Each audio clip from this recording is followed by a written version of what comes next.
Welcome to Cheater Confessions. Let's get started with today's story. I first noticed it on a Tuesday night. Small, ordinary, easy to miss. Linda's phone was always somewhere near her, but lately it had started living under things. Under a magazine, a folded towel, even a grocery receipt. When it buzzed, her hand twitched before her eyes did. That night, I came home with a paper bag of takeout and saw her sitting at the kitchen counter, phone half hidden beneath a napkin. "Hey," I said, setting down the food. "You ordered from that Thai place again?" She smiled too quickly. "I was starving. You're early." "Traffic was light." I opened the cartons. "Who were you texting?" "Just Lisa from work," she said, glancing at the towel like she'd left something dangerous under it. "We're finalizing ad spots." "Ad spots on a Tuesday night?" She shrugged. "Deadlines don't sleep." I didn't press. I just nodded, unwrapped my food, and let the silence fill the room. Linda used to talk when we ate. Lately, she'd stopped asking questions. I tried to keep things normal. "We still on for the cabin with Larry and Sophia next weekend?" Her fork paused midair. "Oh, I think Sophia canceled. Something came up." "That's so?" "Yeah. You know how she is. Always changing plans." "Sure," I said, pretending to check my phone. "I'll text Larry tomorrow just to confirm." Her face tightened for half a second before she smiled. "You don't trust me?" "I trust facts," I said lightly. "Plans change fast these days." She laughed, but it was hollow, the kind people use to end a conversation. After dinner, I washed the dishes while she disappeared into the bedroom with her phone in hand. The lock clicked behind her. I stood there thinking about how easy it is for truth to shrink in a house. Not vanish, just take smaller breaths. I didn't feel jealous. I felt curious. That night, I decided not to ask again. I'd just start watching. 2 days later, I got my confirmation by accident. I ran into Sophia outside the hardware store. "Hey, Bruce." "Excited for next weekend?" she said. I blinked. "Next weekend?" "The cabin, of course. Larry's already packed half the car. Linda said you guys would bring the steaks." There it was. The sharp lie. Not emotional, not clever, just lazy. I smiled. "Right, yeah, steaks. We'll be there." We chatted another minute before I excused myself. In the truck, I sat for a moment, key in the ignition, watching the truth rearrange itself. Linda hadn't just bent the truth, she'd snapped it clean in half. That night at dinner, I asked casually, "So, I met Sophia.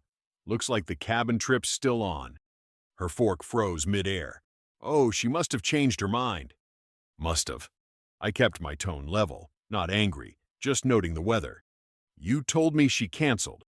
She smiled the way people do when they're rewriting the script as they speak. "Maybe I mixed up the dates." "Don't make it a big thing." "I'm not."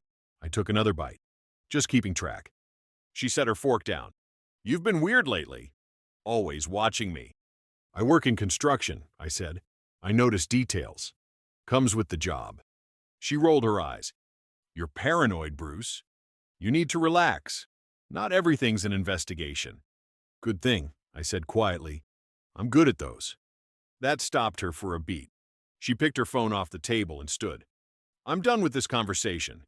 I didn't stop her. I just finished eating. The kitchen looked the same as always, but the air had changed temperature. That night, I moved a few folders from the shared office shelf into my locked toolbox in the garage. I wasn't hiding them from her, just separating systems. I opened a new bank account under my name only, shifted part of my paycheck there. A week later, Linda came home humming, suitcase already half packed. "We're flying to Vegas next week," she said like it was good news. "Marketing conference 3 days, all paid for." "Vegas?" I asked, drying my hands. "Didn't know your company handled events out there." "It's regional," she said. "Big networking thing. Tough Carter's organizing. He wants me on the panel." Tough, her regional manager. I'd heard his name a few times before. The way she said it now had an edge, like the word had been practiced. "Send me the hotel name," I said, "and your itinerary, just in case something happens." She frowned. "You don't trust me to go on a work trip?" "I trust emergency numbers," I replied. "Vegas isn't exactly small."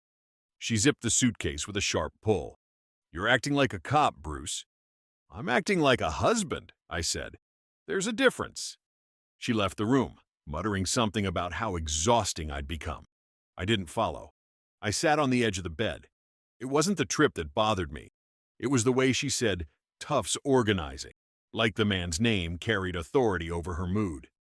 Later that night, after she'd gone to bed, I scrolled through her laptop on the kitchen counter. No emails about any conference, just shopping receipts. I closed it quietly. The next morning, while she was at yoga, I called Gary Holt. I'd met him through a client, a quiet man who ran a private investigation firm. "Gary, it's Bruce Fowler. Got a quick job for you." "Spouse or business?" he asked. "Personal," I said. "Vegas. Next week. I need eyes, not drama." "Understood. I'll confirm her itinerary." After hanging up, I called Amelia Wright, a lawyer I'd done ductwork for years back. "Amelia, I might need to know how clean separations work. Hypothetically." She paused. "Hypothetically?" "For now." "Then hypothetically," she said, "start gathering records. Don't tip your hand." That night, Linda kissed me on the cheek before bed. Her phone lit up twice. Same number. She smiled at the screen like it was telling her a secret. I didn't ask. I just made a note in my head. Next week, Vegas. Linda left for Vegas on a Thursday morning. I carried her suitcase to the car, kissed her cheek, and wished her luck. She smiled too widely, the kind of smile people use to cover guilt with charm. "Try not to miss me too much," she said. "I'll manage," I told her. When her car turned the corner, I stood there for a full minute, just listening to the quiet. Then I texted Gary. "She's on her way." By noon, he'd sent me her flight details. Checked in early, same plane as Tough Carter, seats 2 rows apart. They met at the terminal, his message read. Coffee, laughter, and close body language. Not co-workers close. The next day, Gary sent photos. Linda and Tough at a hotel bar. Same clothes as her conference selfie she'd texted me earlier. Her message to me said, "Team dinner." Her phone camera had carefully cropped the other half of the table. Gary's shot showed the full picture. Tough's hand resting near hers, their chairs angled too close for just business talk. I didn't reply to her message. I just saved the photo. Day 2, Gary wrote, morning jog together, hotel gym. Breakfast, no team present. Then another text, no conference badge. Attached was a photo, Linda in a sundress by the pool, glass of wine in hand, no trace of the corporate world she'd claimed. That night, she texted me again. Vegas is wild. Missing you a little. Little was the right word. I poured myself a drink and opened my laptop. Logged into our bank account. She'd booked a spa package for 2. Same hotel. I moved half the savings into my personal account. No anger. Just structure. Gary called on the 3rd night. You want me to keep eyes till she leaves? Through her return, I said. I want the full picture. He hesitated. You sure you're ready for that? I don't do guessing, I said. Just facts. After hanging up, I went to bed early. I didn't check my phone when it buzzed again. Another photo from her, probably. By morning, I had what I needed. Dates, images, receipts. Proof that the story she'd sold me wasn't the one she lived. Linda texted that her flight was delayed. Mechanical issue, she said. Might stay one more night. I didn't answer. Gary already had.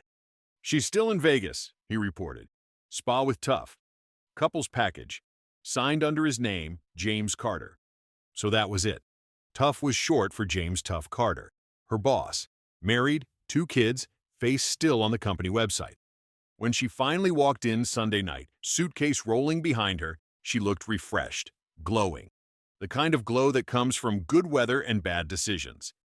Miss me? She asked, dropping her bag by the couch. Sure, I said, setting my coffee down. She kicked off her shoes. You're quiet.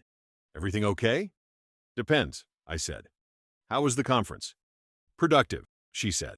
Lots of meetings, panels, work.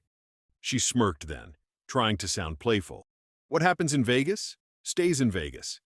I looked at her evenly and replied, You mean James? That's no secret. Her smile twitched. Who? James Carter, I said, leaning back. Tough. For a moment, her brain searched for exits. Then she laughed too loudly. Oh, stop! He's my boss, Bruce. I know, I said evenly. You 2 looked close in those spa photos. Her voice went small. What photos? I slid my phone across the table. Her face drained as she scrolled through Gary's shots. The bar, the pool, the spa desk with their names. I didn't raise my voice. She whispered, "You hired someone?" "I prefer facts," I said. "You prefer stories." "This isn't what it looks like," she said quickly. "It looks like a marriage ending," I said. She stepped closer, tears trembling, perfume sharp. "Bruce, please, it wasn't serious. I just made a choice," I cut in. "And I'm making one too." She reached for me, but I stepped back. "You've got the guest room tonight," I said quietly. "Tomorrow we'll talk about next steps." Her lips parted like she wanted to argue, then closed. She turned away. I watched her walk down the hall, phone clutched tight, shoulders shaking. When the door shut, I exhaled once, slow and even. She thought the story was over, but for me, it had just become clear enough to end. Linda didn't sleep much that night. I could hear her pacing the guest room, opening drawers, muttering to herself. In the morning, she tried on every tone she could find. Apology, anger, charm. "Bruce, please," she said, standing in the doorway while I made coffee. "It was one mistake. I didn't even plan it. It just happened." "Flights don't just happen," I said. "Neither do hotels." She flinched, then softened her voice. "It didn't mean anything. I was lonely. You've been distant. And he was just convenient," I finished for her. "Yeah, I figured that out." She wiped her eyes. "You're throwing everything away over one bad decision?" "I'm not throwing anything," I said. "You did." That night, Amelia Wright came by. She drafted everything: division of accounts, personal property, the house title. Linda sat across from me at the dining table. Amelia slid the papers forward. "This is straightforward," she said. "Fair, considering the circumstances." Linda stared at the first page. "You already filed?" "Prepared," I corrected. "Filed when you sign." She looked up at me, eyes red. "You're not even mad." "I was," I said. "A few days ago. I got over it faster than you got dressed for your trip." Her lip trembled and she grabbed a pen. "Fine, if this is what you want." "It's what's left," I said. She signed. When Amelia left, Linda sat staring at the signed forms. "You'll regret this," she said. "Maybe," I said. "But at least I'll be right." She packed that night. No shouting, no broken glass, no dramatic speeches. Just zippers and silence. The next morning she was gone. A week later, I heard through a coworker that James had resigned. Word got out fast. Office gossip, HR complaints, fallout. Linda lost her job soon after. She texted once, "We can fix this." I wrote back, "We already did. It's called a divorce." That was the last time I used her number. The weeks that followed were quiet. The kind of quiet you don't realize you've been missing until it settles in. The house stopped buzzing with her phone notifications. No fake laughter through the walls, no soft lies wrapped in excuses. Just space, clean and breathable. I went back to routine: work, gym, dinner. Rumors started trickling through town. People whispered that Linda was staying with her sister Karen, that she looked rough, had lost weight, and wasn't going out much. Someone said she tried calling her old job, but HR wasn't returning calls. "Office affairs don't end well," they said. I didn't join the talk. I didn't need revenge. Her life was writing its own consequences without my help. One evening my phone buzzed. Her name again. I almost ignored it, then opened it just to see. "I'm sorry, Bruce. I was stupid. Everything fell apart. I miss you." I read it once. Didn't reply. Deleted the message. A month later, someone introduced me to Hannah Lee, an accountant who helped with one of his contracts. She was direct, kind, and asked about the job instead of the past. When we met for coffee, she left her phone face up on the table. A small thing, but it said plenty. By the time we met again, I'd stopped checking my watch during conversations. It felt good to talk without guessing what words really meant. Linda's name didn't come up anymore.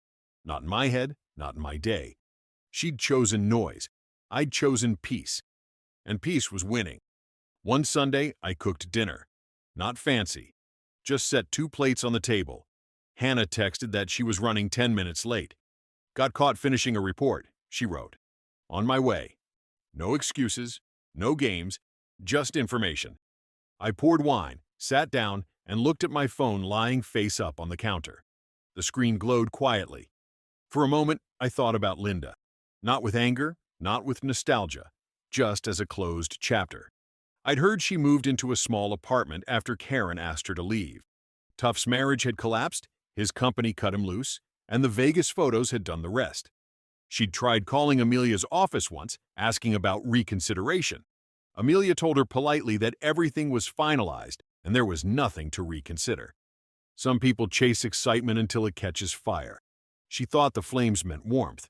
They didn't.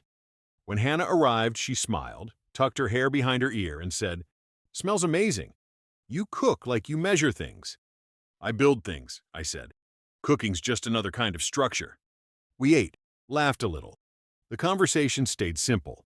When she left that night, the house didn't feel empty. It felt right-sized. If you'd asked me months earlier what I wanted, I'd have said answers.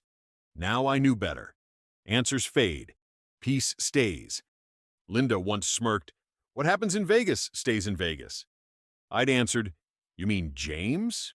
That's no secret." She thought that was the end of my story. She was wrong. It was the start of a better one. Simple, clean, worth my time. Thank you for watching.